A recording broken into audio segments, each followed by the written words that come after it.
when trading the wheel option strategy, you know that I've shared some tips in the past. For example, that you should only trade stocks that you really want to own. I did a video on how to find value stocks versus growth stocks, so I'll link to this in the description. I talked about how you should only sell puts at support, so we did this.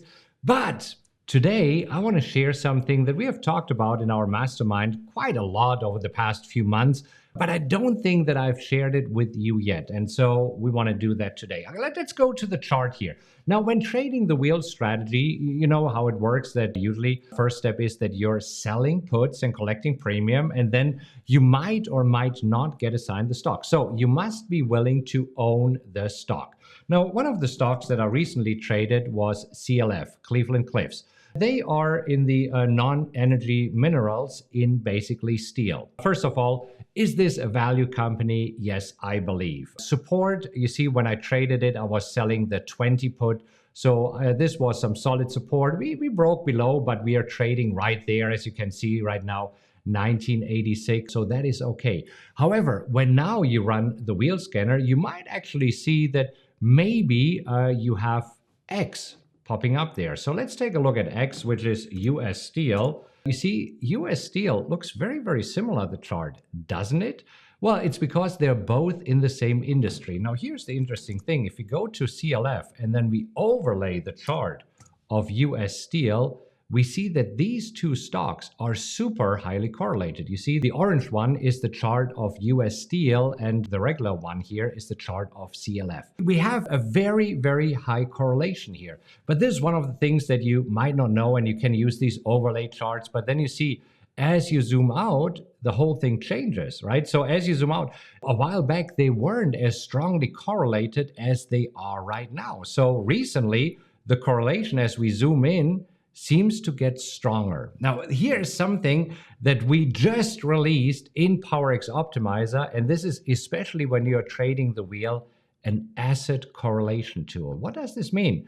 Well, this is where you enter two or more tickers, for example, CLF and X, and then you see how correlated these two are. Actually, I accidentally picked X from the Canadian Stock Exchange, so I want to pick US Steel here. And if you look back just over the last 3 months, we see that there's a super high correlation. So what does this mean? What do these things mean, and how do you use this in your trading? So the correlation is 0.88. What does it mean? Well, if there's a correlation of 1, it means that they are super highly correlated, that basically they're moving exactly the same. So if you would compare CLF with CLF, it would be a 1 because they move exactly the same. So a correlation of 0.88 means that they are very highly correlated. Now, this correlation goes from -1, from -1 to +1. So on the other hand, if you see something with a negative number, it means that they're not correlated at all. It means that they're moving in different directions. We could just, for fun, maybe see if any of the oil stocks are moving in a different direction here than CLF. No, they do not, but you see 0.16 is basically not a very strong correlation. If you have a correlation of 0, it basically means it's neutral. They're not correlated. If you have it negative numbers, it means that they're inversely correlated. Let me just give you another example here. So as an example, if you look for TQQQ and SQQQ. So these are two ETFs. One of them, as you can see, is an inverse ETF. So this is a negative of 1. So this means here that there is basically an inverse correlation. So let me show this to you at the chart. So we're removing very quickly here X, and then we're bringing up TQQQ, right? And now we overlay this with SQQQ.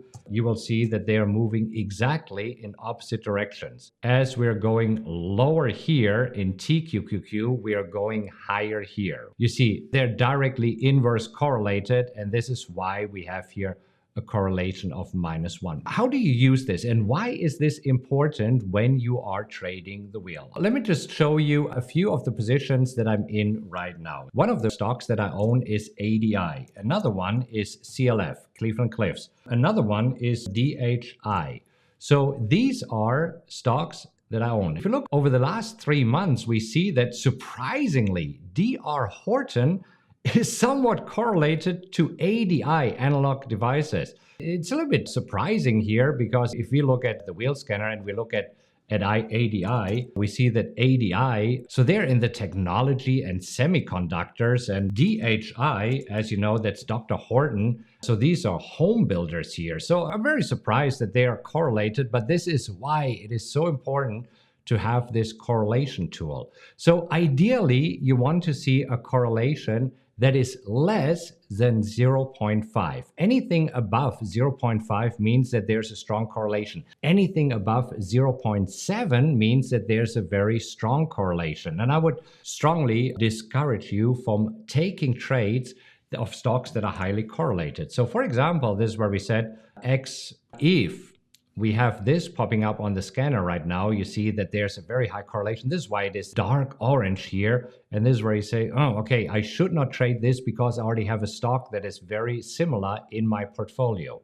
So let's actually jump over and see what is coming up here on the wheel. There were two this morning that I started to look into and was thinking, well, maybe this might be a good addition here. So one of them was DKS, Dick's Sporting Goods. And again, so we do the usual thing, right, that you know for the wheel. First of all, we want to see, is Dick's Sporting Good, is this a value stock? So we're hopping over, we click on the megaphone here, we take a look at the revenue and the profits, and we want to see that we have solid revenue numbers here over the last, 5 years? And we have solid revenue numbers.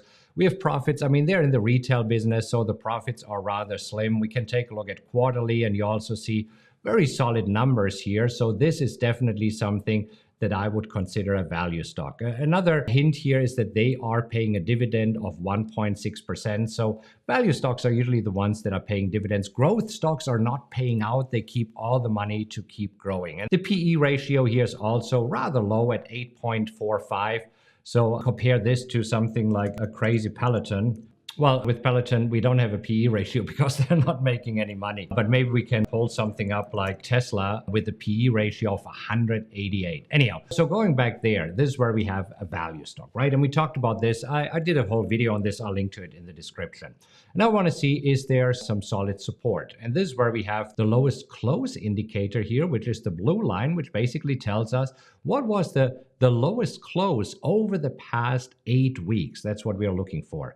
We see that as we are popping it up here, it is around 100 and 150, and right now we could sell a strike price of 102. By doing this, by 102, we would get 30% annualized. So previously we had all of this just here, and now you have it right here on the screen so that you can easily see it. And we can move this apart so that it might be a little bit easier to see. You get the idea. So now we want to see, okay, compared to these stocks, that's where we click on asset correlation.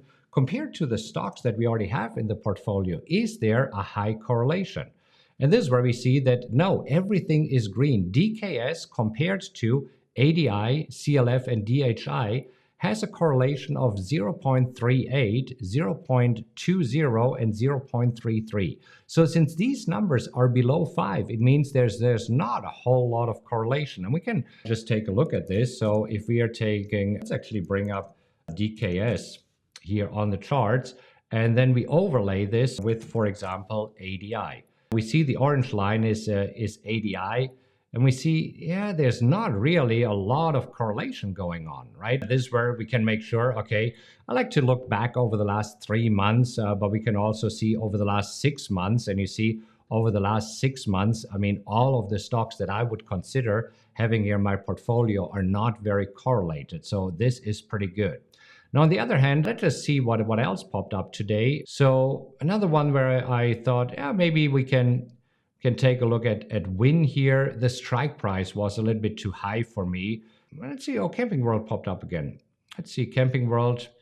I liked it better when it was in the range here, but let's just use this as an example. Let's say that you're interested in Camping World. So we would see, how does this fit in our portfolio? CWH, you're just adding it here. And you see that Camping World, same as DKS, not very correlated. But what if we would trade Camping World and DKS?